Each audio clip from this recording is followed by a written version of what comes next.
Hello दोस्तों, कैसे हो आप लोग। आशा करती हूँ आप लोग सही सलामत हो। तो आज हम ड्राइविंग क्लास ले रहे हैं अपने हस्बैंड से और थोड़ा बहुत सिखा रहे हैं। उतना नहीं आता है लेकिन फिर भी ट्राई कर रहे हैं हम। डर बहुत ज़्यादा लगता है लेकिन फिर भी कोशिश करते हैं। टू व्हीलर सीखने के लिए कोशिश किए थे लेकिन वो तो कभी हो नहीं सका हमसे। फोर व्हीलर थोड़ा बहुत साहस आता है क्योंकि इसमें गिरने का चांसेस ना के बराबर होते हैं, तो इसीलिए हम चला रहे हैं। आप मिनी ब्लॉग के साथ बनी रहिए। धन्यवाद।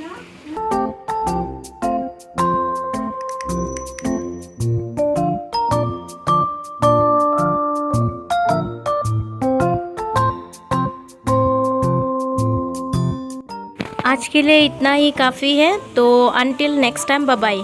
Subscribe for more videos. Thank you.